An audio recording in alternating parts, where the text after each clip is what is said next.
There are moments in life when silence speaks louder than any scream, when betrayal doesn't arrive with thunder, but with a whisper so cold it freezes your soul.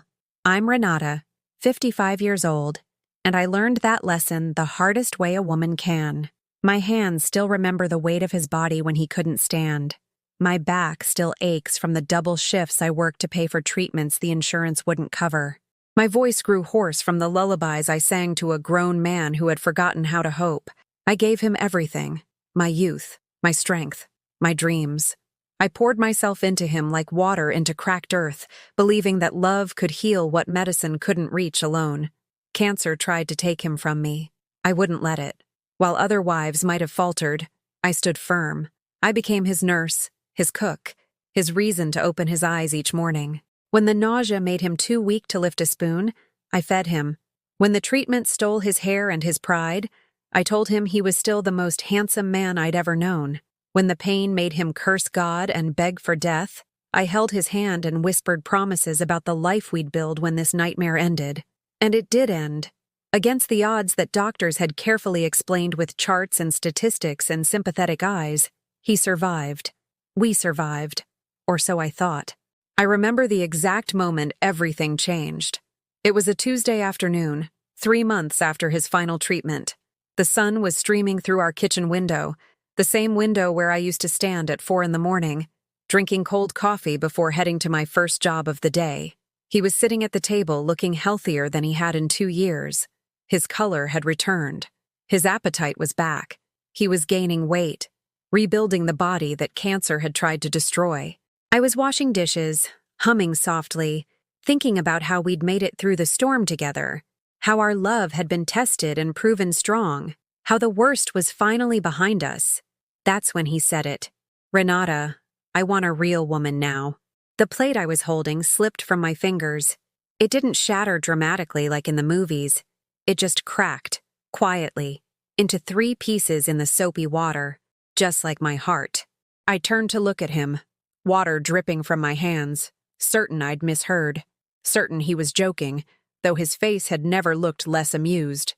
His eyes, the same eyes I'd stared into during his worst moments, now looked at me like I was a stranger. No, worse than a stranger. Like I was something he'd outgrown, something he needed to discard to move forward with his new cancer-free life. "What did you say?" My voice came out smaller than I intended. He didn't even have the decency to look uncomfortable. "You heard me. I need someone who matches who I am now. Someone who takes care of herself. Someone with energy. Someone—" He paused, and I could see him choosing his words carefully, like a lawyer preparing a closing argument.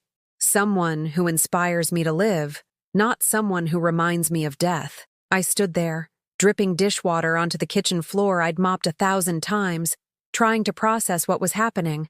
The man I'd saved was telling me I reminded him of death. The man whose life I'd fought for was saying I didn't inspire him to live.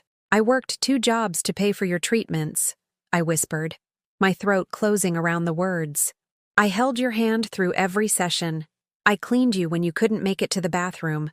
I told you every single day that you would survive this. And I did survive," he said, standing up from the table with the strength I'd helped him rebuild. "Now I want to live." The implication hung in the air between us, thick and suffocating. He could only truly live without me. If you're watching this and you understand this kind of pain, if you've ever given everything only to be told it wasn't enough, please subscribe to this channel. We're trying to reach 1,000 subscribers, and it helps us continue sharing these stories. Comment below with your city, so I know I'm not alone in this. Because that day, in that kitchen, I felt more alone than I ever had in my entire life. The divorce happened quickly. He had a lawyer ready before I even knew we were getting one. Papers appeared on our dining room table like they'd been prepared weeks in advance, just waiting for the right moment to be served. I signed them with shaking hands, still unable to believe this was real, still hoping he'd tell me it was a test, a cruel joke, a side effect of medication that would wear off. But he was serious, deadly serious. The house went to him. It was in his name, purchased before we married, though I'd paid half the mortgage for 20 years. My name wasn't on the deed. My contributions didn't matter. The law saw only signatures and titles. not sacrifice and devotion. I moved my things out over the course of 3 days, packing my life into cardboard boxes while he watched television in the living room. He didn't help. He didn't speak to me. He acted as though I were already gone, already erased from his new life. But the worst part, the part that still wakes me at 3 in the morning with my pillow soaked in silent tears, was losing my children. Lucas was 17. Emma was 15. They were my entire world, the reason I breathed, the only thing that had kept me standing during the darkest days of their father's illness. I'd raised them with every ounce of love I possessed. I'd attended every school event, even when exhaustion made my bones feel like lead. I'd helped with homework at midnight after working 2 shifts. I'd sewn Halloween costumes by hand because we couldn't afford store-bought ones. I'd taught them kindness, resilience, the value of standing by the people you love, and he took them from me. In court, his lawyer painted a picture of me that I didn't recognize. Emotionally unstable, they called me. Unable to provide a stable home environment. They took my exhaustion, the natural result of working myself to the bone to save their father's life, and twisted it into weakness, into inadequacy, into proof that I wasn't fit to be a mother. They had witnesses.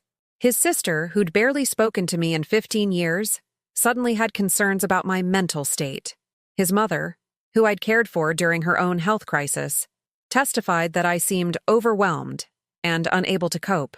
I sat in that courtroom, wearing my best dress, the one I'd bought for his cancer remission celebration, and listened to people rewrite my history. I wanted to scream. I wanted to stand up and list every sacrifice, every sleepless night, every moment I'd chosen their well-being over my own. But my lawyer advised silence. "Let me handle this," he said. "Emotional outbursts won't help your case." So I stayed silent, and I lost. The judge awarded primary custody to their father. I was granted supervised visitation every other weekend, as though I were dangerous. As though the woman who'd rocked them to sleep as babies, who'd kissed their scraped knees and dried their tears, suddenly needed monitoring to be trusted around them. Lucas looked at me from across the courtroom with confusion in his eyes.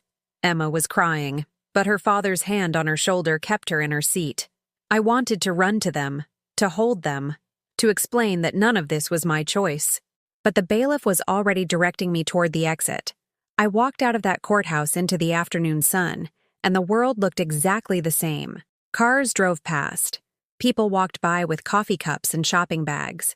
Somewhere, someone was laughing. The universe hadn't stopped because mine had ended. My friends, the few I'd managed to maintain during the chaos of caregiving, slowly disappeared. They didn't know what to say. My pain made them uncomfortable. Some sided with him, believing his version of events. Others simply drifted away, unable to handle the weight of my grief. Even my parents, who I'd thought would be my refuge, told me to move on. "You're still young enough to start over," my mother said over the phone, her voice brisk with false optimism. "Dwelling on this won't help anyone." But how do you move on when your heart is still walking around in other bodies? How do you start over when the best parts of you are living in a house you're no longer welcome in? I rented a small apartment on the edge of town, the kind of place where the walls are thin and the carpets hold stains from previous tenants' lives. It was all I could afford on my salary, now that I was back to 1 job instead of 2. The silence in that apartment was different from any silence I'd known before. It wasn't peaceful. It wasn't restful. It was the silence of absence, of rooms that should contain laughter and arguments and the beautiful chaos of family, but instead contained only me and my echo. Every other weekend, I saw my children in a supervised facility that smelled of industrial cleaner and desperation. A social worker sat in the corner, taking notes, watching to make sure I didn't do anything that might confirm their father's lies about my instability. Lucas was polite but distant, uncomfortable with the artificial setup. Emma tried to pretend everything was normal, chattering about school and friends, but I could see the confusion in her eyes. Why was Mommy in this strange room instead of at home? Why couldn't they come to my apartment? Why did a stranger have to watch us hug? I couldn't explain it to them. How do you tell your children that the system designed to protect them had been weaponized against the person who loved them most? How do you maintain their faith in justice when justice had abandoned you? So I smiled. I listened to their stories. I helped Emma with her math homework at a table that wasn't ours. I asked Lucas about his basketball games that I wasn't allowed to attend. And when our 2 hours were up and the social worker said it was time to go, I hugged them tight and told them I loved them, then watched them leave with their father, who barely acknowledged my existence. Then I drove back to my small apartment, climbed into my bed, and let the tears come. Not dramatic sobs, not the kind of crying that brings release. Just quiet, steady tears that soaked my pillow and changed nothing. This was my life now. This was what 20 years of devotion had earned me. This was the reward for saving a man's life, losing my own. The first time I saw him with her, I was picking up groceries at the store where I used to shop for our family meals. I was comparing prices on pasta boxes, calculating how much I could afford on my reduced budget, when I heard his laugh. That same laugh I'd worked so hard to bring back during his darkest days, when smiling seemed impossible for him. I looked up, and there he was, healthy, vibrant, holding hands with a woman who couldn't have been older than 30. Her hair was perfect, highlighted and styled in a way I'd never been able to afford. Her clothes were new, fashionable, the kind I used to admire in store windows while rushing between my 2 jobs. Her skin glowed with the kind of radiance that comes from regular spa treatments and 8 hours of sleep every night. She was everything I wasn't, everything I couldn't be after pouring myself empty to keep him alive. He saw me. Our eyes met for just a second, and then he looked away, laughing at something she said, guiding her toward the checkout line as though I were invisible. As though the woman who'd held his hand through chemotherapy was now just another stranger in the grocery store. I stood there with my budget pasta, frozen, while they paid for expensive cuts of meat and imported wine, the same wine I used to buy for special occasions, before special occasions disappeared from my life. I watched them leave together, her leaning into him the way I used to, and something inside me cracked a little deeper. That night, I couldn't eat the pasta I'd bought. I couldn't eat anything. I just sat at my small kitchen table and stared at the wall, wondering how a person could become so disposable, how love could evaporate so completely that the person who saved your life couldn't even earn a polite nod in a grocery store. The supervised visits with my children became harder as weeks turned into months. Lucas started making excuses not to come. "I have basketball practice, Mom," he'd say over the phone, his voice uncomfortable. "Dad says I shouldn't miss it." Emma still came, but she was different now, quieter. She'd glance at the social worker before answering my questions, as though she needed permission to be honest with her own mother. I tried asking her about school, about her friends, about the things that used to fill our dinner conversations, but her answers were short, careful. Someone had taught her to guard her words around me. Someone had convinced her that her mother was fragile, unstable, someone who needed to be handled with caution. One Saturday, Emma mentioned almost casually that their father's girlfriend had moved in. "Her name is Vanessa," Emma said, playing with the bracelet I'd given her for her last birthday. "She makes really good pancakes. She taught me how to do a French braid." Each word was a small knife, not because Emma meant them cruelly, but because they revealed how easily I was being replaced. How someone else was now doing the mother things I'd done for 15 years. Someone else was teaching my daughter, cooking for my children, occupying the space in their daily lives that used to be mine. "That's nice, honey," I managed to say, my smile feeling like it might crack my face. "I'm glad she's kind to you." What else could I say? That it broke my heart?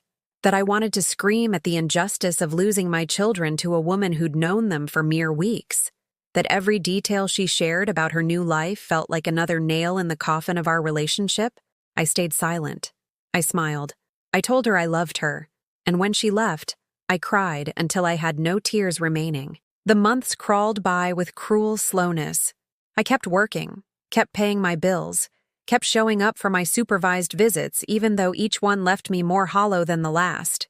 I existed, but I wasn't living. I was a ghost haunting my own life, watching from the outside as everything I'd built crumbled to dust.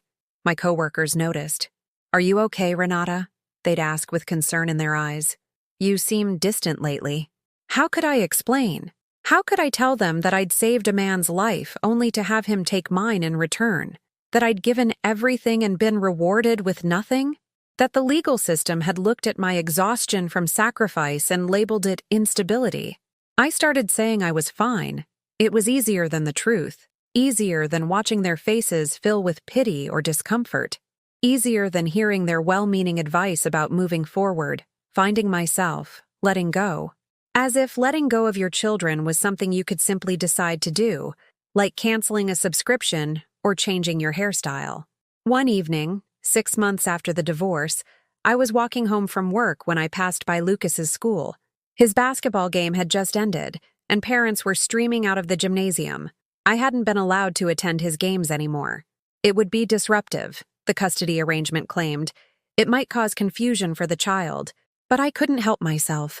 I stood across the street, partially hidden behind a tree, and watched. Lucas emerged with his team, still in his uniform, laughing with his friends.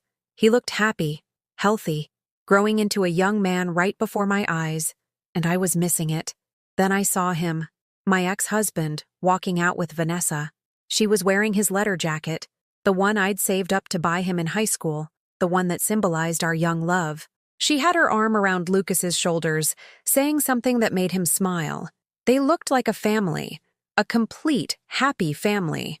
And I was the outsider, the discarded first draft, the woman who'd done all the hard work so someone else could enjoy the finished product. I turned away before they could see me and walked home in the dark, my heart heavier than it had ever been. The apartment felt colder that night, emptier. The walls seemed to close in, reminding me of how small my world had become, how much I'd lost, how little I had left. My phone buzzed with a message from Emma. Just a photo, no caption. It showed her, Lucas, their father, and Vanessa at a restaurant, all smiling at the camera.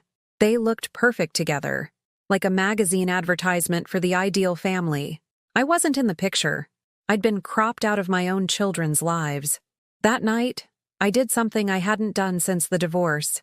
I opened the box I kept hidden in my closet, the one containing photos from when my children were small. Lucas as a baby, his tiny hand wrapped around my finger.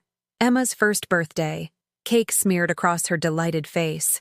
Family vacations to the lake, where we couldn't afford hotels, so we camped under the stars. Christmas mornings with handmade decorations and modest presents wrapped with excessive love. I looked at the woman in those photos and barely recognized her. She looked tired even then, but her eyes were bright, full of hope, full of certainty that her sacrifices mattered, that her love was building something permanent and beautiful. That woman had been so naive. She'd believed that goodness was rewarded, that devotion created unbreakable bonds, that saving someone's life would make you irreplaceable in their heart. She'd been wrong about everything. I carefully placed the photos back in the box and pushed it to the back of the closet. Looking at them hurt too much. They were evidence of a life that no longer existed, a family that had been dismantled and rebuilt without me. The next supervised visit, Lucas didn't come at all. Emma arrived alone, escorted by her father, who dropped her off without a word to me. She seemed uncomfortable, fidgeting with her phone, checking the time. "Are you okay, sweetheart?" I asked, trying to ignore the social worker's watchful presence. "Yeah, I'm fine," she said quickly. Too quickly. "It's just, Dad said I should tell you something." My heart clenched. "What is it?" She wouldn't meet my eyes. "Vanessa is pregnant. You're going to have, Dad's going to have another baby." The room tilted slightly. I gripped the edge of the table to steady myself. He was starting over, creating a new family with a new woman who would give him new children, untainted by the memory of sickness and struggle. Children who would know him only as the healthy, successful man he'd become, not the broken man I'd helped rebuild. I was being erased. Completely.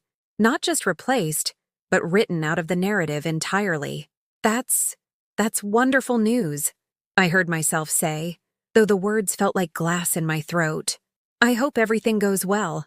Emma looked relieved that I hadn't reacted badly. She relaxed slightly, then started telling me about the nursery they were planning, the names they were considering. She was excited.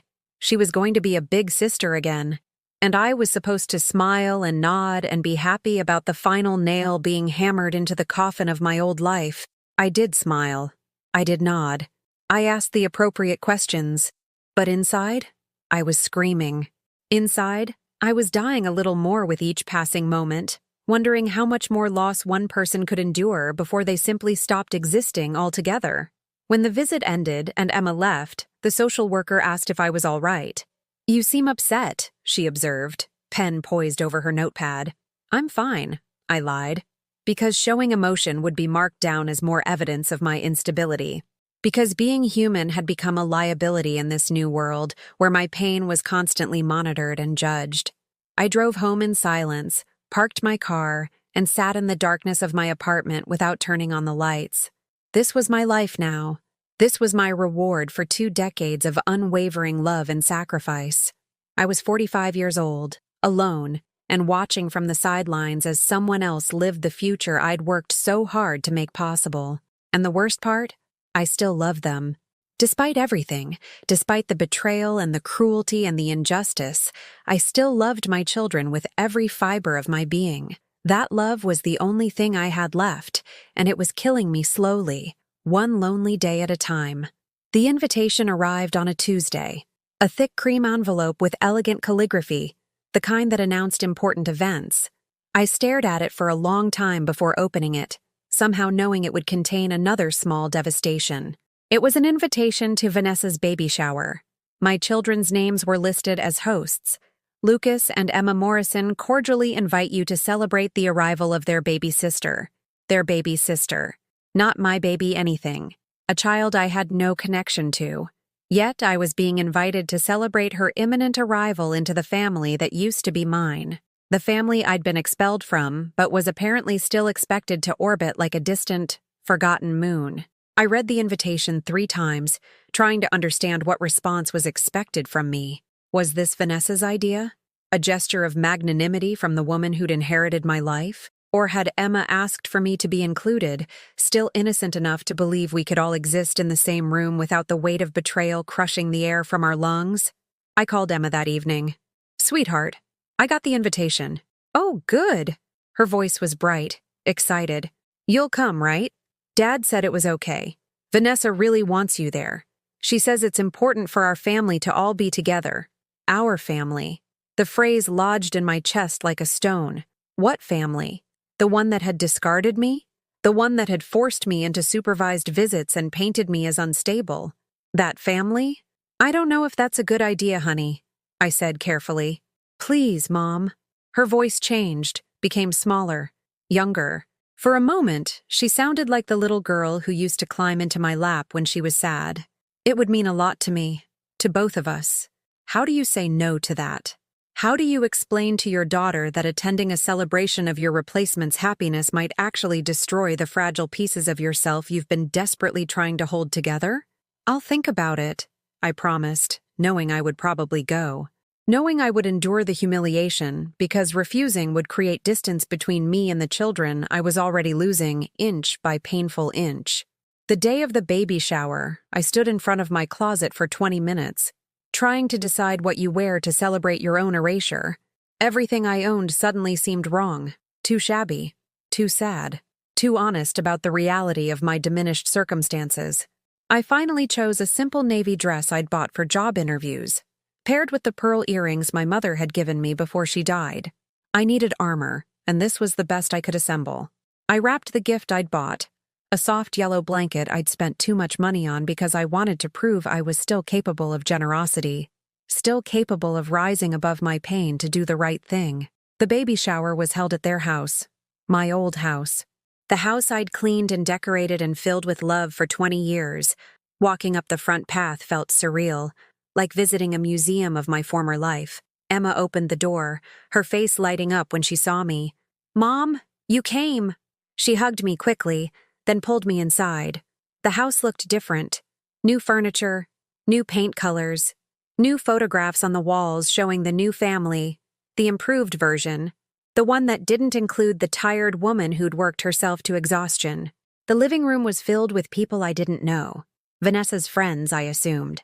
Young women in stylish clothes, laughing and drinking sparkling wine from crystal glasses I didn't recognize. In the corner, I saw a few familiar faces. His mother, his sister, women who'd testified against me in court, who'd called me unstable and unfit. They saw me and their conversations faltered. Discomfort rippled through the room like a stone thrown into still water. Vanessa appeared from the kitchen, radiant in a flowing white dress that emphasized her pregnant belly. She was glowing, exactly as expectant mothers were supposed to glow. She looked young and healthy and full of hope for the future. She looked like everything I'd once been, before life had worn me down to my current state. "Renata," she said, her voice warm, but with an edge I couldn't quite identify. "I'm so glad you could make it. It means so much to have everyone here together. Everyone. As if I were just another guest. As if this wasn't the house I'd lived in, the family I'd built, the life I'd been evicted from. Thank you for inviting me," I said, because what else could I say? I handed her the gift, and she thanked me with a perfect hostess smile before passing it to someone else to add to the mountain of presents. I found a seat in the corner, trying to make myself small, invisible. Lucas walked past me twice without acknowledgement, laughing with Vanessa's younger brother about something on his phone. Emma fluttered between groups, playing hostess, looking more grown up than I remembered, more distant. The shower games began, guessing the baby's weight and length, naming that baby food by taste.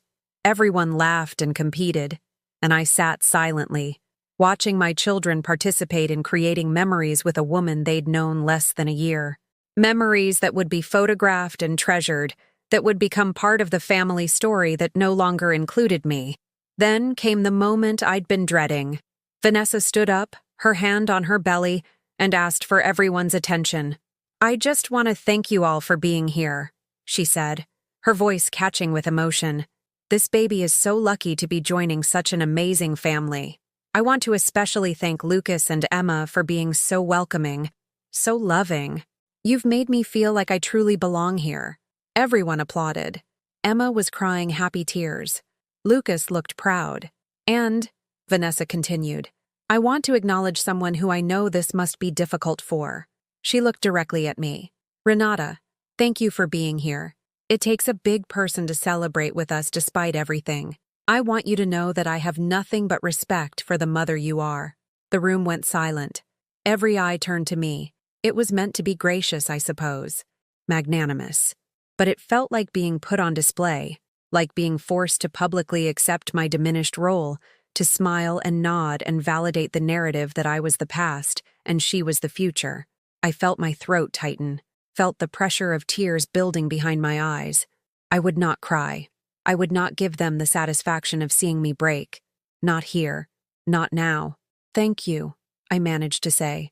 "I wish you all the happiness you deserve." The emphasis on that last word was subtle. Perhaps only I heard it. Perhaps only I understood its dual meaning. The gift opening began. Expensive strollers, designer baby clothes, a high-tech monitor system. Everything was top of the line, nothing like the second-hand items I'd gratefully accepted when my children were born. He was spending money on this new baby that he'd never spent on Lucas and Emma, giving Vanessa things I'd never had. When my yellow blanket was opened, Vanessa held it up and said it was lovely, but I noticed she set it aside quickly, moving on to the next, more impressive gift.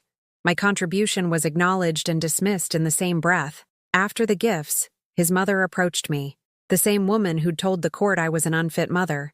She had the audacity to smile at me. "Renata, dear, you look well," she said, though her eyes suggested otherwise.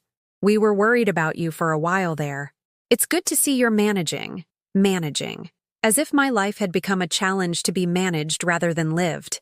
"I'm doing fine," I said, my voice flat. "It's good that you came today," she continued, lowering her voice conspiratorially. "It shows maturity, growth. The children need to see that you can handle these situations appropriately. Handle these situations. As if I were a problem to be solved. As if my pain was something I needed to properly contain, so it didn't inconvenience anyone else. "If you'll excuse me," I said, standing abruptly. "I need to use the restroom." I walked down the hallway toward the bathroom, passing the bedrooms. Emma's door was open and I glimpsed inside. Her room had been redecorated. Gone were the posters and decorations I'd helped her choose. Everything was new, mature, different. Even her private space had been scrubbed clean of my influence. In the bathroom, My old bathroom, where I'd bathed my babies and taught them to brush their teeth. I locked the door and stared at myself in the mirror. I looked old, tired, out of place. A relic from a previous era that no longer fit into the shiny new version of this family's life. I splashed cold water on my face and told myself I could endure another hour, just one more hour, and then I could leave. I could return to my small apartment and my small life and pretend this afternoon hadn't happened. When I emerged, I found Emma in the hallway. She looked at me with concern. "Are you okay, Mom? You disappeared." "I'm fine, sweetheart," I lied. "Just needed a moment." She hesitated, then said quietly, "I know this is weird for you. Dad wasn't sure you should come, but I really wanted you here. I don't know. I wanted us to be normal somehow. Normal. What a strange word for this situation. What was normal about being invited to celebrate your replacement? What was normal about watching your children bond with the woman who'd stepped into your shoes while they were still warm? "I appreciate you inviting me," I said, meaning it despite everything. "I love you very much." "I love you too," she whispered, then glanced back toward the living room where laughter erupted. "I should get back. Vanessa needs help serving the cake." Vanessa needs help. Once upon a time, Emma would have said, "Mom needs help." But I wasn't Mom anymore in this house. I was Renata, a guest, an outsider. I followed her back to the party, watched her cut and serve cake, watched everyone celebrate the new addition to the family. I ate my slice mechanically, tasting nothing, just moving through the motions of normalcy. When I finally left, 2 hours later, no one tried very hard to make me stay. Vanessa hugged me at the door and thanked me again for coming. Emma kissed my cheek. Lucas waved from across the room. And he, my ex-husband, the man whose life I'd saved, watched from the kitchen with an expression I couldn't read. I drove home as the sun set, painting the sky in shades of orange and purple, beautiful and utterly indifferent to my pain. The world kept turning. Life kept moving forward. And I was supposed to somehow keep pace, keep smiling, keep pretending that my heart wasn't being carved into smaller and smaller pieces with each passing day. That night, alone in my apartment, I finally let myself cry. Not the quiet tears I'd been shedding for months, but deep, gasping sobs that came from somewhere primal.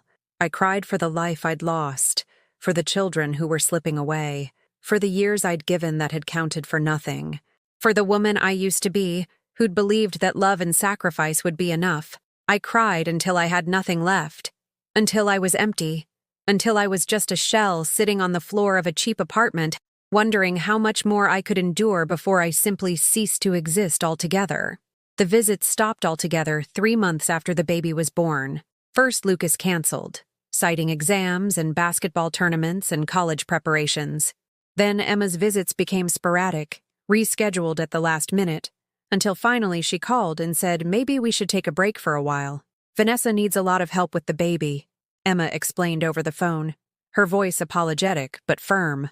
"And Dad thinks it might be less confusing for everyone if we just, give it some time. Less confusing, as if my existence was the source of confusion rather than the abandonment I'd suffered. As if removing me from the equation would somehow make their new family unit function more smoothly. "I understand," I said, because what choice did I have? Fight for my court-mandated visitation rights? Force my children to sit in that sterile, supervised room with me when they clearly didn't want to be there? Watch them count the minutes until they could leave? "I love you, Emma," I added quickly, before she could hang up. There was a pause.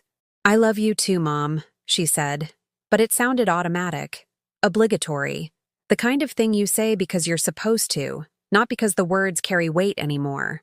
After we hung up, I sat on my couch and stared at nothing. This was it then. The final severing.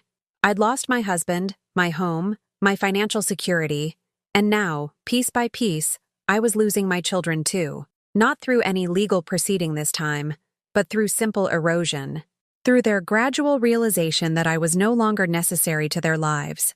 The silence in my apartment became a presence unto itself. It filled every room, pressed against my chest, made breathing feel like work. I went to work, came home, ate simple meals alone, and tried not to think about what my children were doing, whether they thought of me at all.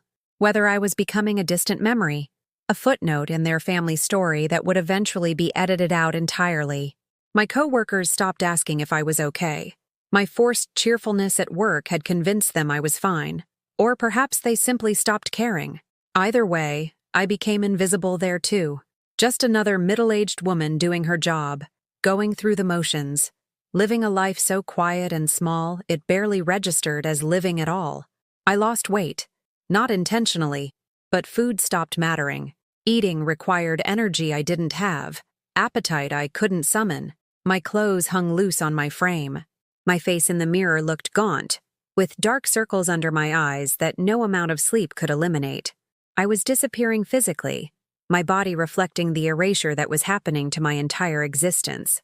One evening, I was walking home from the grocery store with a single bag of necessities when I saw them. All of them. Him, Vanessa, Lucas, Emma, and the baby in a stroller, walking together down Main Street like something from a magazine advertisement. They were laughing, stopping to look in shop windows, completely absorbed in each other. I froze on the sidewalk, my bag of groceries suddenly impossibly heavy. I should have turned around, walked the other direction, avoided this particular torture. But I couldn't move. I could only watch as they lived the life that should have been mine. Emma was pushing the stroller. Lucas was carrying ice cream cones, having apparently just emerged from the shop on the corner. Vanessa was leaning into my ex-husband, his arm around her waist in that casual, possessive way that spoke of comfort and belonging. They looked perfect together. Complete. A family that needed nothing and no one else. They didn't see me. I was standing there, less than 50 feet away, and not one of them glanced in my direction. I wasn't even a ghost to them anymore. I was nothing. A stranger they wouldn't recognize if they looked up. I watched until they turned the corner and disappeared from view. Then I walked home in a daze. The groceries felt like stones in my bag. My apartment building loomed before me like a prison I was willingly returning to. Cell after cell of isolated people living isolated lives, all of us pretending this was somehow normal. That night, I did something I hadn't allowed myself to do in months. I took out my phone and looked at old photos. Hundreds of them. My children as babies, as toddlers, as awkward preteens. Family vacations where we'd laughed despite our tight budget. Birthdays celebrated with homemade cakes and thoughtful gifts. Christmas mornings where the joy on their faces made every sacrifice worthwhile. I scrolled through years of memories, and with each photo, I felt something inside me breaking more completely. These memories were mine alone now. My children were creating new ones, better ones, with people who hadn't earned the right to their love but had somehow claimed it anyway. I came across a photo of Emma at age 7, gap-toothed and grinning, holding up a drawing she'd made for me. "Best mom ever," it said in wobbly crayon letters with stick figures of us holding hands. I'd kept that drawing on my refrigerator for years, until the move to this apartment when I'd carefully packed it away with other treasures from a life that no longer existed. Where was that little girl now? The one who thought I was the best mom ever? She'd been replaced by a teenager who found me inconvenient, whose new family was more appealing than the broken mother who couldn't give her the lifestyle she'd grown accustomed to. I wasn't angry at Emma. I wasn't angry at Lucas. They were children, doing what children do, gravitating toward comfort, toward abundance, toward the parent who could give them more. How could I compete with new clothes and vacation plans and a house full of laughter? What did I have to offer except my love? And apparently that had stopped being enough a long time ago. The despair that settled over me that night was different from anything I'd felt before. It wasn't the sharp pain of fresh betrayal or the burning anger of injustice. It was cold, final. It was the kind of hopelessness that whispers that nothing will ever get better, that this empty apartment and this empty life is all you have left, and you should accept it because wishing for more will only bring more pain. I sat on the floor of my living room, surrounded by photos of a family that no longer existed, and I felt something inside me simply stop, not my heart, though part of me wished it would, but something essential. Some core piece of hope or resilience or whatever it was that had kept me getting up each morning despite everything. It stopped fighting. It surrendered. It accepted defeat. For the first time since this nightmare began, I understood why some people simply gave up, why they stopped trying, Why they let the current pull them under instead of exhausting themselves swimming against it. What was the point of struggling when every single effort led to more loss? When every time you thought you'd hit bottom, the floor collapsed and revealed new depths of suffering? I thought about my mother, dead for 5 years now, who'd told me to move on. I wondered what she would think if she could see me now. Would she be disappointed in how completely I'd failed to take her advice? Would she understand that moving on requires somewhere to move to, and I had nowhere left to go? I thought about the girl I'd been at 25, falling in love with a charming man who'd promised me forever. She'd been so full of hope, so certain that hard work and dedication would build something lasting. She'd believed in fairy tales where love conquered all, and good people were rewarded for their goodness. That girl was gone. She'd been naive and foolish and wrong about everything that mattered. I thought about calling someone, but who? I had no real friends anymore. My family had made it clear they had no patience for my prolonged grief. The few acquaintances I had would offer platitudes I'd already heard 1,000 times. Advice that didn't apply to a situation as complicated and painful as mine. I was alone, completely, irreversibly, and for the first time, I stopped fighting that reality. I stopped telling myself it would get better. I stopped believing that love and goodness and sacrifice meant anything in a world that rewarded the wrong people and punished the faithful. The hours passed. Midnight came and went. I sat there on the floor, surrounded by memories of a life I'd never get back, and I felt nothing. Numbness had finally granted me mercy, wrapping itself around my pain like a blanket, muffling everything until I existed in a gray space where nothing could hurt me because I'd stopped allowing myself to feel anything at all. This was survival now. Not living, but not dying either. Just existing in the empty spaces between what was and what could never be. Just breathing in and out, day after day, because stopping required a decision, and I was too exhausted to make decisions anymore. When morning came, I got up from the floor with stiff joints and aching muscles. I put the photos away. I got ready for work. I went through the motions of normalcy because that's what you do. You keep going even when you have no destination. You keep walking even when you've forgotten why you started moving in the first place. At work, I smiled at customers. I rang up their purchases. I wished them a pleasant day. And inside, I was empty. A hollowed-out version of a person, going through the performance of being human while feeling nothing, wanting nothing, hoping for nothing. Because hope was what had destroyed me. Hope was the cruelest lie. Hope was what kept you believing things could get better right up until the moment you realized they couldn't, that they never would, that you'd been fighting a battle that was lost before it began. I'd given up hope, and in its absence, I found a strange, cold peace. The peace of acceptance. The peace of knowing that when you expect nothing, you can't be disappointed. When you want nothing, nothing can be taken from you. I'd already lost everything that mattered. What else was there to fear? But I still had something. Something they'd forgotten about in their rush to erase me from their lives. Something that had been there all along, waiting for me to remember it existed. I still had myself. Buried under the pain and defeat and resignation, there was still a part of me that had survived. A part they hadn't managed to take. A part that had been silent for so long I'd forgotten it was there. And late one night, lying in my bed staring at the ceiling, I heard it whisper. Not anger, not revenge. Something quieter, but stronger. It whispered, "You're still here." The woman who called herself Mrs. Patterson lived in a modest house on Elm Street, in a neighborhood where the trees were older than most of the residents. She needed help, the agency told me. Daily assistance with meals, medication reminders, light housekeeping. Nothing I hadn't done before, though I'd done it for love rather than minimum wage. I almost didn't take the job. The thought of caring for someone else, of pouring myself into another person's needs when I'd been so completely depleted, felt impossible. But bills needed to be paid, and my savings account had long since been drained.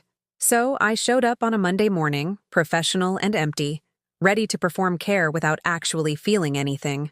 Mrs. Patterson answered the door herself. She was 83, silver-haired and sharp-eyed, with hands that trembled slightly from arthritis but a gaze that missed nothing. She looked me up and down with an assessment that felt uncomfortably thorough. "You look like hell," she said bluntly. I blinked, startled. Most elderly people I'd worked with were polite to a fault, eager to avoid confrontation. "I'm sorry, Don't apologize for the truth," she interrupted, waving me inside. "Come in. Tell me what happened to you." "I'm here to help you, Mrs. Patterson," I said carefully, following her into a living room filled with photographs and books and the accumulated treasures of a long life. "Not to burden you with my problems." She settled into her armchair with a grunt. "I'm old, not stupid, and I've lived long enough to recognize someone who's been broken. So, husband?" The directness should have offended me. Instead, something about her matter-of-fact tone made my carefully constructed walls crack just slightly. "Ex-husband," I corrected quietly. "Ah, the worst kind. Left you for someone younger, I'm guessing?" I nodded, not trusting my voice. "Children?" she pressed. "Two. They live with him now." Mrs. Patterson made a sound of disgust. "Of course they do. Let me guess. He had money, you had love, and the system decided money mattered more?" Tears pricked my eyes.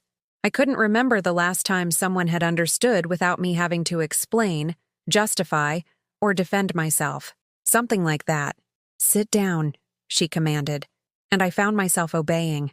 "I'm going to tell you something and you're going to listen. Can you do that?" I nodded. "Good. I was married for 47 years to a man I thought hung the moon. Howard Patterson. Charming, successful, everyone's favorite person. Know what he did 6 months after I nursed him through a stroke? Filed for divorce?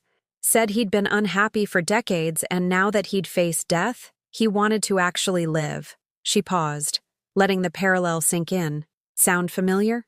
"Yes," I whispered. "I was 67 years old. My children were adults, but they took their father's side anyway. Said I must have done something to drive him away. Said I should have seen it coming. Said a lot of things that broke my heart more than the divorce did." She leaned forward slightly. "You know what I learned?" I shook my head. "That you can survive things you're certain will kill you. That being broken doesn't mean being finished. And that sometimes the only way to find yourself again is to stop trying to be who everyone else wanted you to be." The words settled over me like a blanket. Not comforting exactly, but substantial. Real. "I don't know who I am anymore," I admitted. "Everything I was got tied up in being a wife and mother. Now I'm neither, and I'm just empty." "You're not empty," Mrs. Patterson said firmly. "You're quiet. There's a difference. Empty means nothing's there. Quiet means you're listening for something new." Over the following weeks, I came to Mrs. Patterson's house every day. I prepared her meals, managed her medications, helped her with the physical tasks that had become difficult. But more than that, I listened. She told me stories about her life, her mistakes, her regrets, her triumphs. She spoke about the years after her divorce, when she'd had to rebuild an identity that wasn't defined by anyone else's needs or expectations. "I learned to paint," she said one afternoon while I was folding her laundry. Terrible paintings, mind you, but they were mine. I joined a book club, started volunteering at the library. Small things. But each one was a choice I made for myself, not because someone else needed me to do it. I thought about that as I worked. Small choices. My own choices. The concept felt foreign after so many years of every decision being filtered through what was best for my family, what would make my husband happy, what my children needed. "What do you want, Renata?" Mrs. Patterson asked me one day, seemingly out of nowhere. I paused in the middle of washing dishes. "What do I want?" "Yes. Not what you think you should want. Not what would make anyone else happy. What do you actually want?" The question hung in the air. I realized with a jolt of recognition that I couldn't answer it. I'd spent so many years wanting things for other people that I'd forgotten how to want things for myself. "I don't know," I said finally. "Then that's your homework," she said. "Figure it out. Start small. Do you want tea or coffee? Sweet or savory? Morning walks or evening ones? Start noticing what you prefer when no one else's opinion matters." It seemed absurdly simple. But that evening, alone in my apartment, I stood in front of my cabinet and actually thought about whether I wanted tea or coffee. Not what I usually made. Not what was easier or cheaper. What I actually wanted.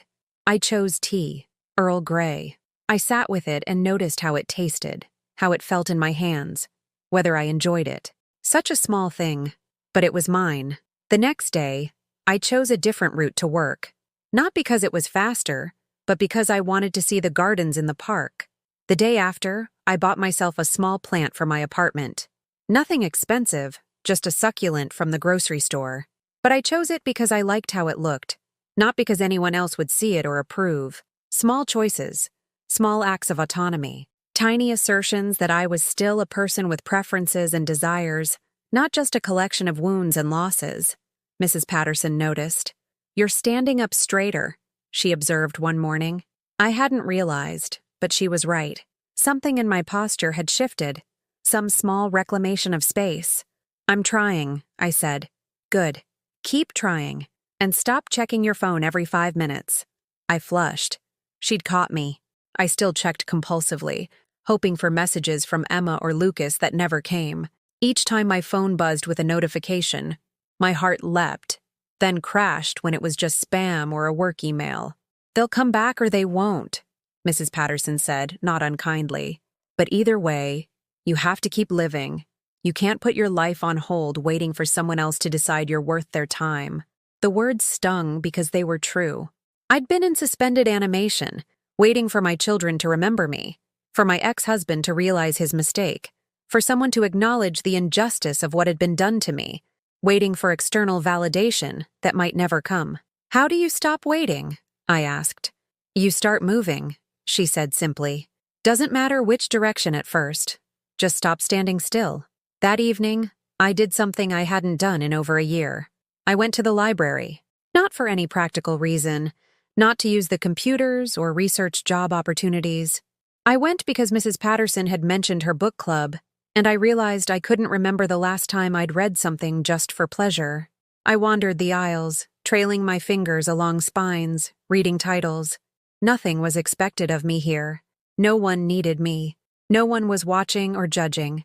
I could choose any book I wanted, for any reason or no reason at all. I finally selected a novel about a woman who'd survived something terrible and built a new life.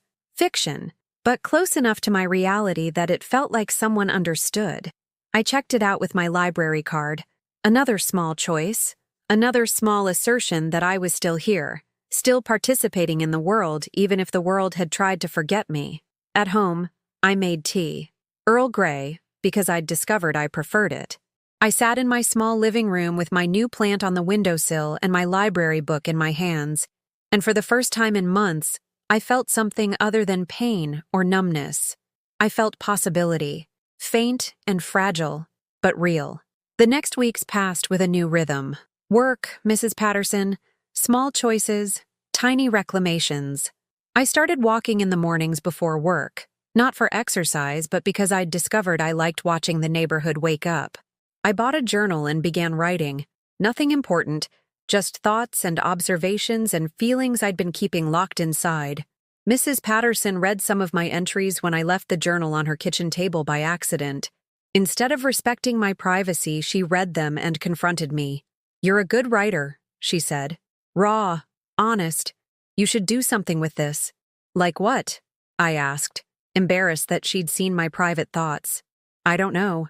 But you have a voice, Renata, and it's been silent too long." A voice. The concept seemed strange. I'd spent so long having my words dismissed, my feelings invalidated, my perspective erased, that I'd stopped believing I had anything worth saying. But maybe Mrs. Patterson was right. Maybe buried under all the loss and pain, there was still something authentic, something that was mine alone. Something they hadn't managed to take. I kept writing, and slowly, incrementally, I started to feel less like a ghost and more like a person, not the person I'd been before. That woman was gone forever, and I'd stopped trying to resurrect her. But someone new, someone I was just beginning to meet, someone who was still here. One evening, 6 months into working for Mrs. Patterson, she asked me something unexpected. "Do you ever think about what you'd say to him? To your ex-husband?" I considered the question. Early on, I'd composed 1,000 speeches in my mind. Accusations, explanations, pleas for understanding. But lately, I'd thought about it less and less. "I used to," I said. "Now, I don't know if I'd say anything. What would be the point?" "The point," Mrs. Patterson said, would be that you deserve to be heard. Not for his sake, for yours. I don't think he'd listen. Probably not. But that doesn't mean your voice doesn't matter. Sometimes we need to speak our truth whether anyone hears it or not. I thought about that for a long time. About truth and voice and the act of speaking even into silence. About reclaiming my narrative from the people who'd twisted it to serve their purposes. I didn't know if I'd ever have the chance to tell my story, to correct the record, to stand in front of the people who'd wronged me and simply state the facts without apology or explanation. But I was beginning to believe that even if no one else ever heard it, my truth still mattered. Because I was still here, battered and scarred and fundamentally changed, but still here. And that had to mean something. It was Mrs. Patterson who suggested I write the letter. Not to send it, she clarified, but to write it anyway. To put into words everything I'd carried silently for so long. Sometimes, she said, the act of naming something takes away its power over you. So I wrote. Late at night in my quiet apartment, I filled pages with everything I'd never been allowed to say. The exhaustion of working 2 jobs while he recovered. The humiliation of the divorce proceedings. The devastation of losing my children not through my failures, but through his calculations. The injustice of a system that had valued his income over my sacrifice. I wrote about the baby shower, about seeing them on the street, about the supervised visits that had slowly evaporated into nothing. I wrote about the woman I'd been and the woman I'd become. I wrote until my hand cramped and my eyes burned, until every suppressed emotion had been extracted and examined and given language. When I finished, I had 17 handwritten pages. I read them once, then folded them carefully and placed them in an envelope. I wrote his name on the front, but no address. The letter sat in my desk drawer, a physical representation of everything I'd survived, everything I'd endured, everything I'd somehow managed to carry without breaking completely. I never intended to send it, but knowing it existed, knowing my truth had been documented and couldn't be denied or rewritten, gave me something I hadn't felt in a long time. Not peace exactly, but a kind of settled certainty. I had witnessed my own story. I had validated my own pain. And that mattered, whether anyone else ever acknowledged it or not. Around that time, I started attending a support group at the community center. Mrs. Patterson had mentioned it casually, said she'd heard good things, suggested I might find it helpful. I resisted at first. The thought of sitting in a circle with strangers, airing my private devastation, felt humiliating, but she kept mentioning it, and eventually I went, if only to prove it wouldn't help. I was wrong. The group was small, just 6 women of various ages, all navigating different versions of loss and rebuilding. There was Patricia, whose husband had emptied their accounts and disappeared. Maria, fighting for custody of grandchildren after her daughter's addiction spiral. Lynn, recovering from a divorce that had left her homeless at 62. We were all broken in different ways, but we were all still standing. The facilitator, a kind woman named Dr. Chen, created a space where we could speak without judgment, where our pain was acknowledged rather than dismissed. No one told us to move on, or get over it, or look on the bright side. We were allowed to simply be where we were, to feel what we felt, to acknowledge that sometimes life was brutally unfair, and recovery was slow and nonlinear. I didn't speak much at first. I listened to the other women's stories and recognized pieces of my own. The betrayal, the system's failures, the slow work of rebuilding an identity that had been shattered. But gradually, over weeks, I began to share. Small things at first, then larger truths, until finally I told them everything. They didn't pity me. They didn't offer empty platitudes. They simply witnessed my story and said, yes, that happened. It was wrong. And you're still here. Patricia said something that stayed with me. The people who hurt us want us to disappear. They want us to be so consumed by grief and anger that we become invisible. The best revenge isn't doing something to them. It's refusing to disappear. It's existing loudly and fully and unapologetically, despite everything they did to erase us. Existing loudly. I'd been so quiet for so long, making myself small and invisible to avoid causing problems or drawing attention to my pain. But Patricia was right. My silence served them, not me. My invisibility made their narrative easier to maintain. What if I stopped cooperating with my own erasure? I started small. At work, when coworkers asked how I was, I stopped saying, fine, automatically. Sometimes I said, I'm having a hard day, but I'm managing. Sometimes I said, actually, things are getting better. Small acts of honesty instead of performance. I reconnected with an old friend from college, someone I'd lost touch with during the chaos of caregiving and divorce. Sarah. We'd been close once, before life pulled us in different directions. I found her on social media and sent a tentative message, expecting nothing. She responded within an hour. We met for coffee, and I was terrified she'd judge me for how far I'd fallen. Instead, she hugged me and said, I'm so sorry you went through that alone. I wish I'd known. Having one person, just one, who saw my circumstances clearly and didn't blame me for them, felt revolutionary. Sarah started inviting me to things. Small gatherings, nothing overwhelming, a movie, a farmer's market, dinner at her house with her family, who welcomed me without prying into my past. Slowly, I was building something, not a replacement for what I'd lost. That was impossible. But something new. A scaffolding of connections and routines and small joys that added up to a life I could actually inhabit instead of just endure. Mrs. Patterson's health began declining around the 1-year mark of my employment. Nothing dramatic, just the gradual diminishment that comes with age. She needed more help, spent more time in bed, ate less. The agency offered to assign her to someone else, to give me an easier case, but I refused. She's not a case, I told them. She's my friend. And she was. More than a friend, really. She'd become a teacher, a witness, a mirror showing me who I could become if I chose to keep walking forward instead of giving up. One afternoon while I was making her lunch, she called me into her bedroom. She looked smaller than usual, fragile in a way that frightened me. I need to tell you something, she said, patting the bed beside her. I sat, my heart racing with worry. I'm dying, she said matter-of-factly. Not today, probably not this month, but soon. And before I go, I need you to promise me something. Anything, I said, my throat tight. Promise me you won't disappear. That you'll keep choosing yourself, keep building your life, keep refusing to let what happened to you be the end of your story. Tears spilled down my cheeks. I promise. Good. She took my hand with her trembling fingers. You're stronger than you know, Renata. You survived things that would have destroyed weaker people. Don't waste that strength by hiding it. The world needs women like us. Women who've been broken and rebuilt ourselves into something even more remarkable than we were before. I don't feel remarkable, I admitted. Not yet, she said. But you will. Mrs. Patterson passed away 3 weeks later, peacefully in her sleep. Her children came for the funeral. The same children who'd taken their father's side decades earlier.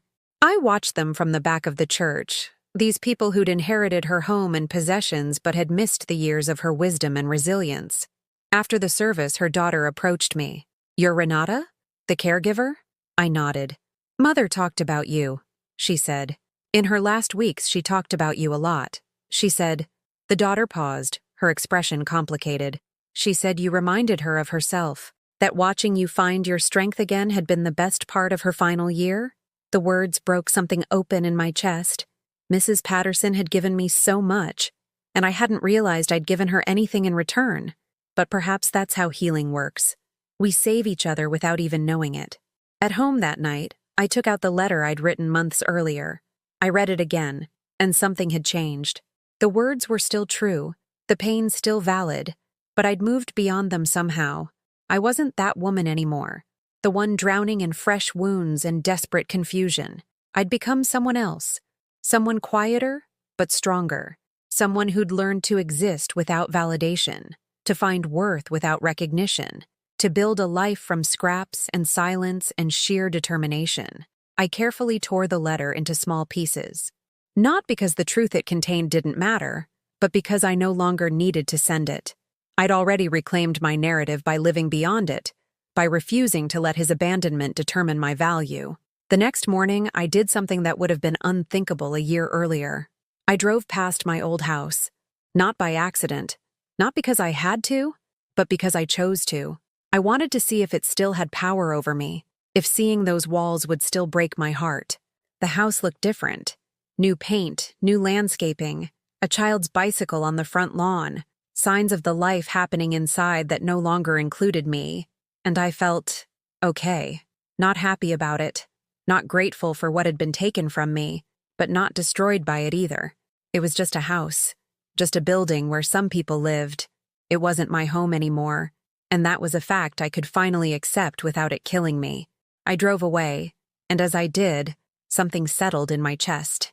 A kind of closure I hadn't been looking for but recognized when it arrived. The past was the past. It had happened. It had hurt me terribly, but it was done. And I was still here, still driving, still moving forward. That evening, I opened my journal and wrote something I hadn't been able to write before. I am not what happened to me. I am what I chose to become after it happened.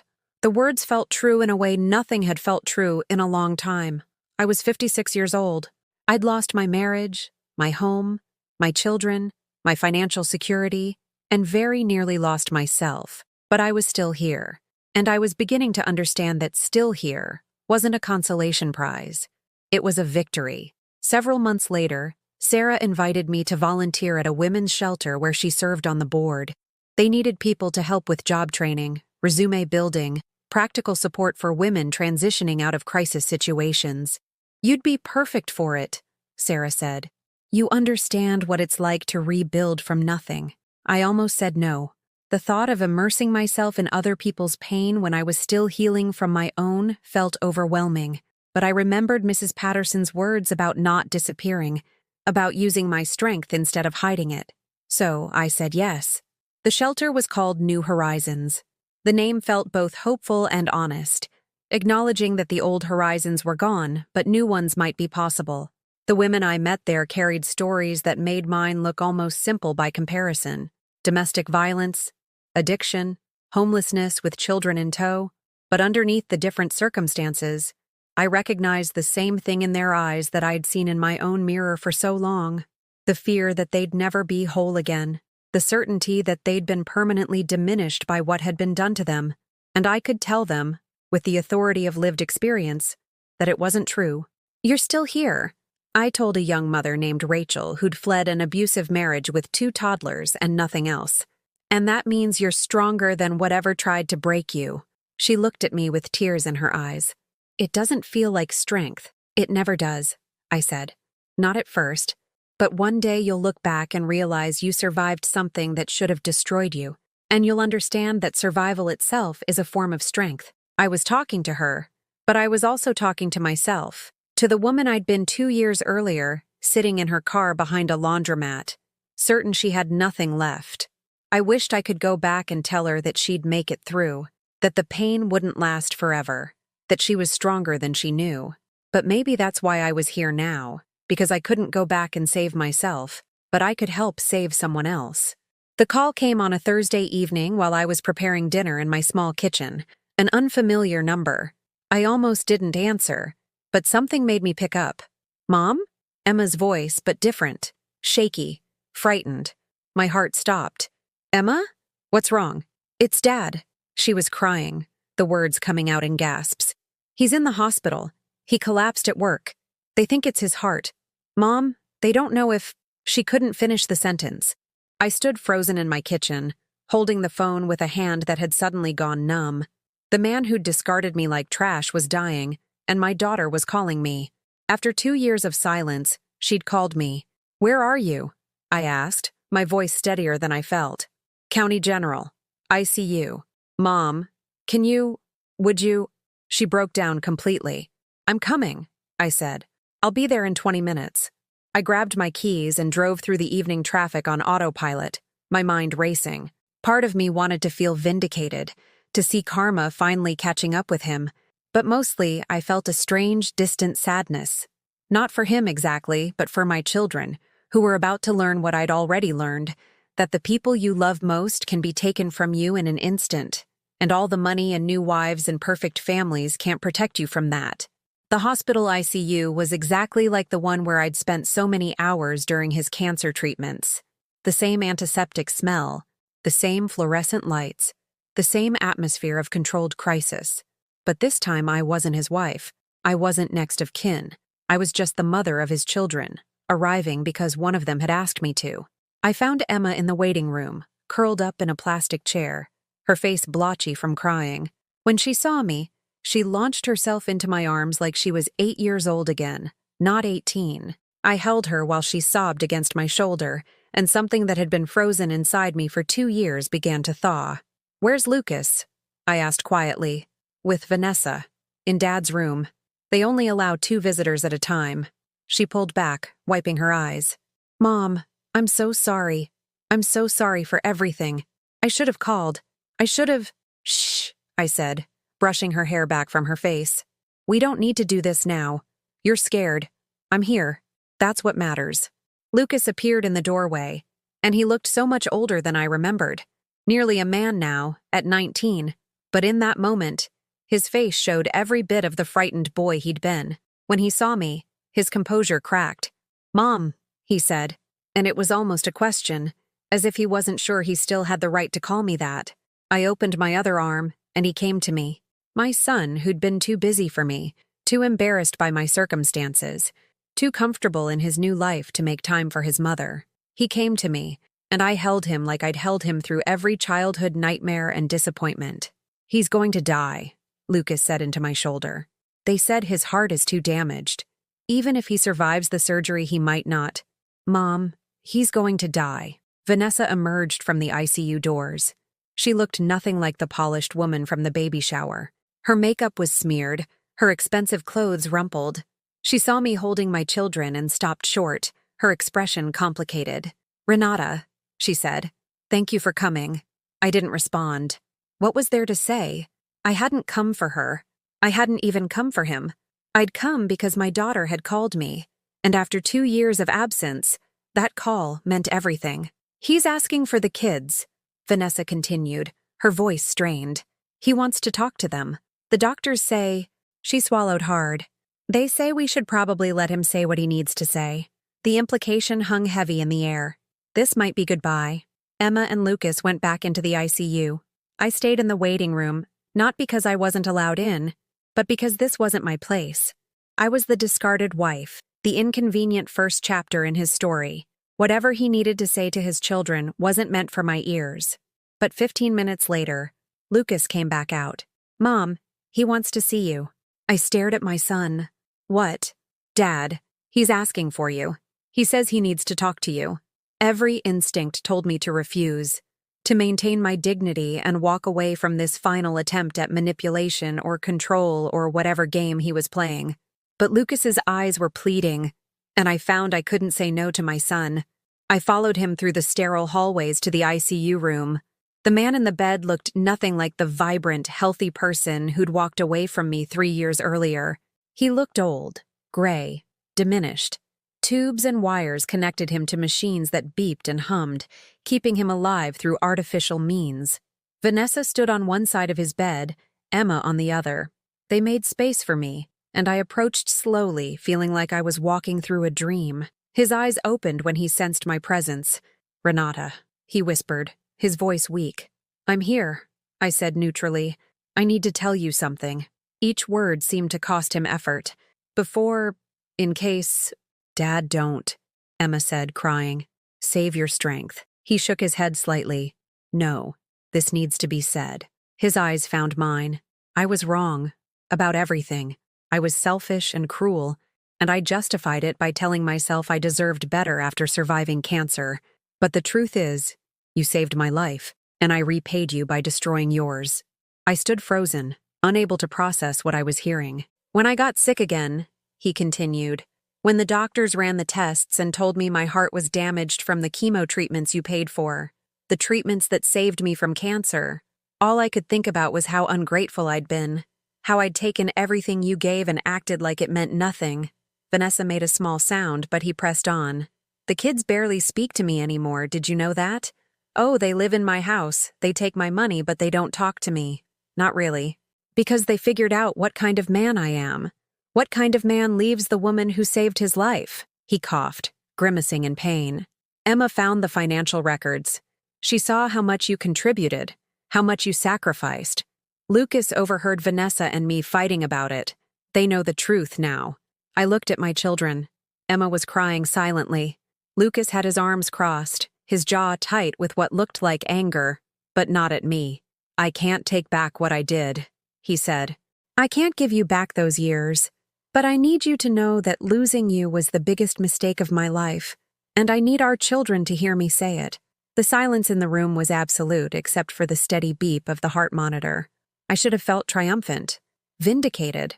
After years of being painted as the problem, here was my vindication from the man himself. But I felt nothing like triumph. I just felt tired. "Why are you telling me this?" I asked quietly. "Because you deserved better," he said. "Because our children deserve to know the truth. Because I'm dying, and I don't want to die with this lie between us." I looked at this man who'd shared my life for 20 years, who'd fathered my children, who'd broken my heart so completely I'd thought I'd never recover. And I realized something that surprised me. I'd already moved past him. His apology, his admission, his deathbed confession, they didn't change anything fundamental about my life. I'd already done the hard work of rebuilding without needing his acknowledgement. His truth was for him and our children, not for me. "I forgive you," I said, and I meant it. Not because he deserved it, but because I did. Because carrying anger was exhausting, and I'd already carried enough for a lifetime. But forgiveness doesn't undo what happened. It doesn't give me back those years or repair the damage. It just means I'm choosing not to let what you did continue to poison my life. He nodded slightly, tears sliding down his face. "That's more than I deserve." "Yes," I agreed. "It is." I turned to leave, but Emma caught my arm. "Mom, wait, please. Can we talk? Outside?" In the hallway, my children stood before me, and I saw them clearly for the first time in years, not as extensions of their father or symbols of what I'd lost, but as individual people carrying their own pain and confusion. "We didn't know," Lucas said, his voice breaking. "Not at first. He told us you were unstable, that you couldn't handle the stress. We believed him because he was the parent who was there every day, the one buying us things, taking us places. It was easier to believe his version." "When did you figure it out?" I asked. "Gradually," Emma said. "Little things that didn't add up. The way Vanessa would make comments about how hard it must have been for Dad dealing with someone so difficult. But you were never difficult, Mom. You were exhausted because you were working yourself to death for us.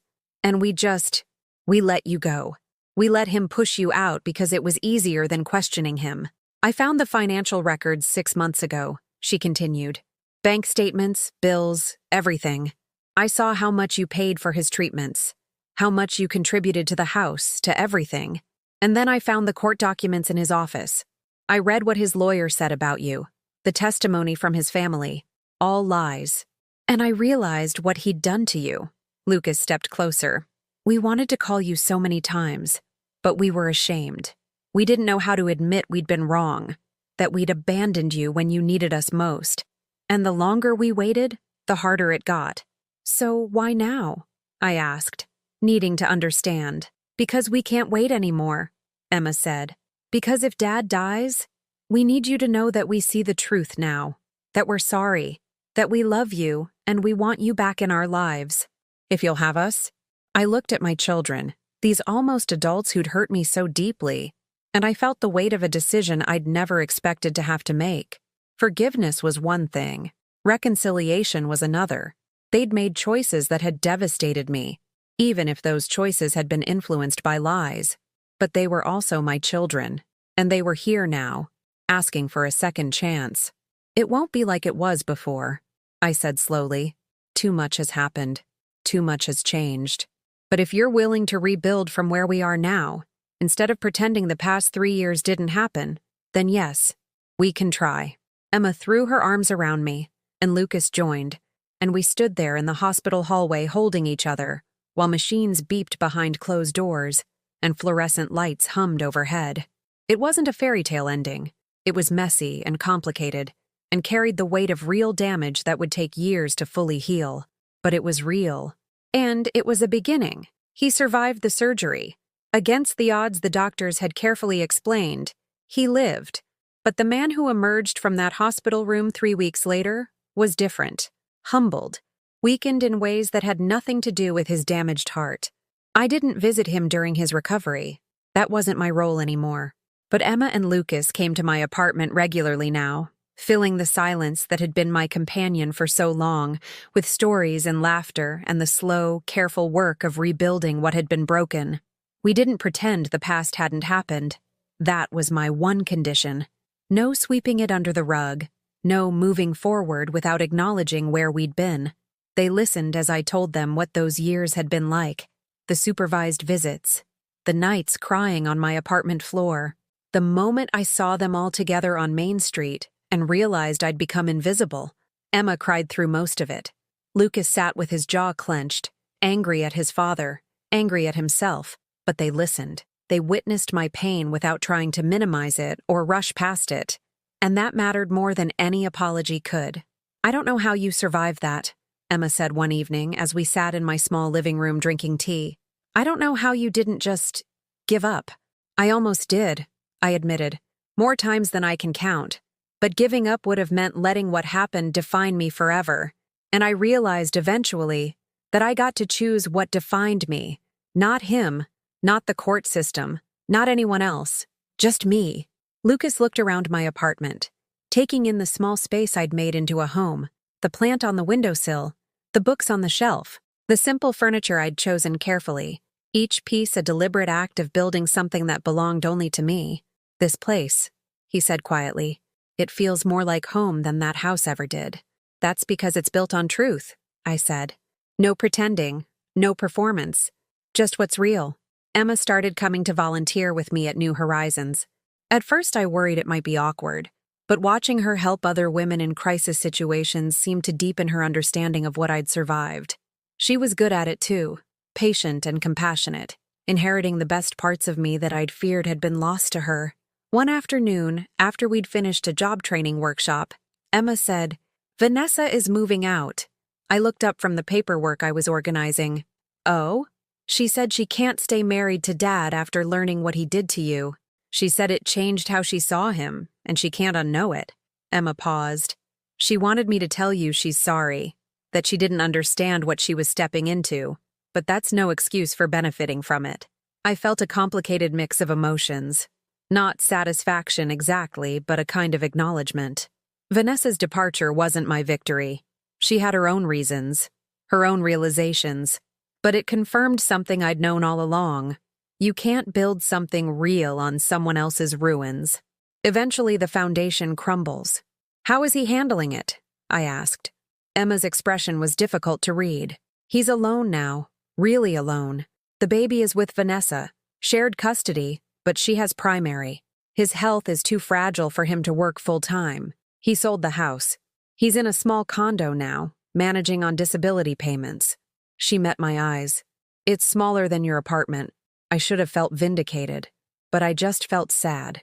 Sad for time wasted, for lessons learned too late, for the collateral damage that happens when people make selfish choices without thinking about the ripples they create. "Do you see him?" I asked. "Sometimes," Lucas answered. "He's different now. Quiet. He doesn't try to buy our affection anymore. He just exists. I think he knows he lost everything that actually mattered." "He didn't lose everything," I said gently. "He has you two. If he's smart, he'll treasure that." "He asks about you," Emma said softly.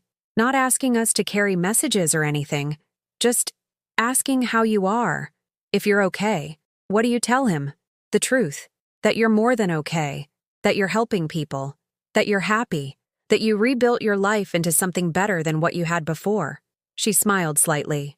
"I think it's harder for him than any punishment could be, knowing you're thriving without him." 6 months after that hospital visit, I was promoted to program coordinator at New Horizons.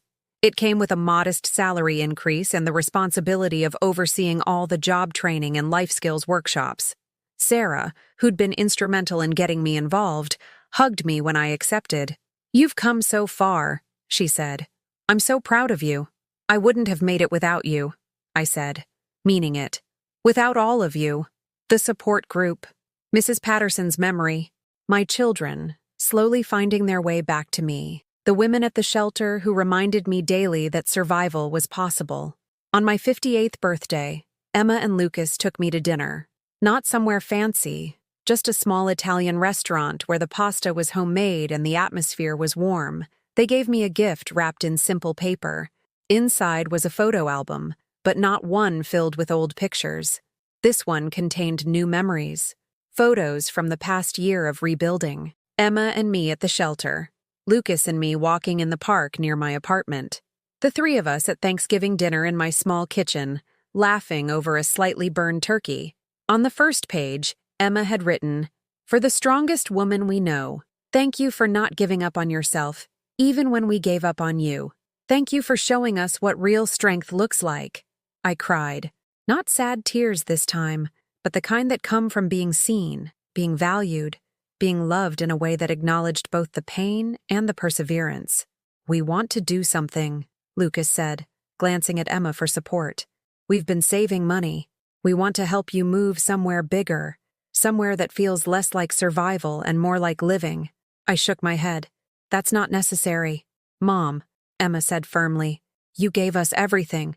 You sacrificed your entire life for us, and we repaid you by abandoning you. Let us do this. Please. Not because you need us to, but because we need to do something that shows you we understand what you gave up." I looked at my children, these young adults who were learning what I'd tried to teach them all along, that love is action, not just words, that making amends requires more than apologies. "Okay," I said, "but I choose the place, and you help me move."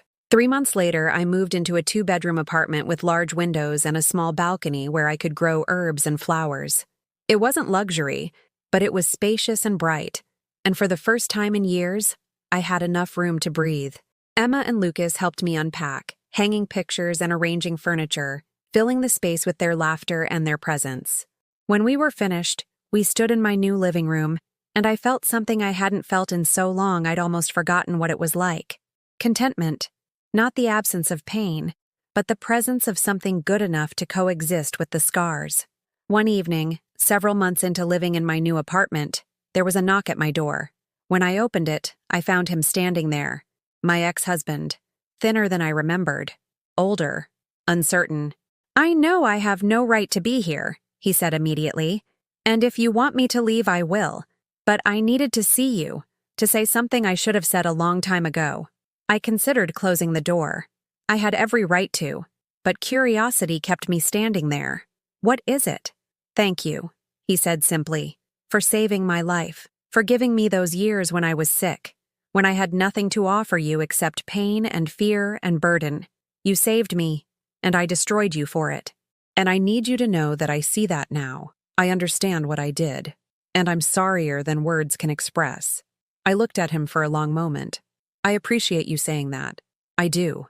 But I don't need your thanks or your apology anymore. I needed them 3 years ago. Now I've moved past needing anything from you." He nodded, accepting this. "I know. I just needed to say it anyway." He turned to leave, then paused. "The kids tell me you're doing incredible work at the shelter, that you're helping people rebuild their lives." "I am," I said. "You were always the strong one," he said quietly. "I just couldn't see it, because I was too busy resenting you for not being whatever impossible thing I'd decided I needed. I'm sorry for that. For all of it." "I know you are," I said, "and I've forgiven you. But forgiveness doesn't mean reconciliation. It just means I'm not letting what you did continue to hurt me. You should go now." He nodded and walked away, and I closed the door on that chapter of my life one final time. That weekend, Emma and Lucas came over with groceries and news. Lucas had been accepted to a nursing program. He wanted to help people, he said, the way I'd helped his father, the way I was helping women at the shelter. Emma was considering social work, inspired by watching me find purpose in serving others. They were becoming the kind of people I'd always hoped they'd be. Not because I'd forced them, but because they'd witnessed what genuine strength looked like and chosen to embody it themselves. We cooked dinner together in my kitchen, the three of us moving around each other with the comfortable familiarity of people learning to be family again. Not the family we'd been before. That was impossible. But something new. something built on honesty and mutual respect and hard-won understanding. "Mom," Emma said as we were cleaning up, "I need to tell you something. I've been in therapy, working through everything that happened, and my therapist helped me understand that we weren't just innocent kids caught in the middle. We made choices. We chose comfort over loyalty. We chose to believe the easy lie instead of asking hard questions." "Emma, you don't have to—" "Yes, I do," she interrupted gently, "because I need you to know that I take responsibility for my part in your pain. And I promise you, I will spend the rest of my life making sure you know how much you matter, how much you've always mattered." Lucas nodded in agreement. What she said, all of it. I pulled them both into a hug. These children I'd raised, lost, and found again. "I love you both, and I'm proud of who you're becoming. Not who you were, but who you're choosing to be now. That's what matters." Late that night, after they'd gone home, I stood on my balcony looking out at the city lights. Somewhere out there, my ex-husband was alone in his small condo, living with his regrets. Somewhere, Vanessa was raising a child and learning that happiness built on someone else's devastation never lasts. Somewhere, countless women were experiencing the same betrayal I'd survived, wondering if they'd make it through. And here I was, 58 years old, scarred but not broken, changed but not defeated. I'd lost nearly everything that defined me, and in that loss, I'd discovered something more valuable than anything that had been taken. I'd discovered that I was enough, all by myself, without anyone else's validation or approval or presence. I was enough. The girl I'd been at 25 wouldn't recognize the woman I'd become. She'd been so dependent on others' opinions, so desperate to be needed, so certain that her worth came from how well she served the people around her. This woman standing on this balcony had learned a harder, truer lesson, that sometimes the people you save will discard you, that sometimes doing everything right still leads to losing everything, that sometimes the only person who will save you is yourself, and that has to be enough, because it's all you can truly control. I thought about Mrs. Patterson, gone now but never forgotten, about the letter I'd written and destroyed, the words I'd needed to say, but no longer needed to send, about the supervised visits and the empty apartment, and the nights I'd cried until I had nothing left. I thought about all of it, and I felt something I hadn't expected to feel again. Gratitude. Not for what had been done to me. That was still wrong, still unjust, still worthy of anger. But gratitude for discovering my own resilience, for learning that I could survive things I'd been certain would kill me, for finding purpose in helping others navigate the same darkness I'd walked through. I'd learned that silence isn't weakness, that rebuilding takes longer than destruction, but creates something more lasting, that justice doesn't always look like punishment. Sometimes it looks like refusing to disappear, like existing loudly and fully despite everyone who tried to erase you. I am Renata. I am 58 years old. I gave my husband back his life, and he took mine in return. But I built a new one anyway, smaller, quieter, but entirely my own, and no one can take that from me. Not ever again, because I learned the most important lesson of all. The only person whose approval I need is my own. The only validation that matters is the kind I give myself. The only love that's truly unconditional is the love I choose to have for myself. I survived. I rebuilt. I forgave without forgetting. I moved forward without moving on from the truth. And that's my victory. Not revenge, not vindication. Just this. I'm still here, still standing, still choosing myself, one day at a time. And I'm finally truly okay with that.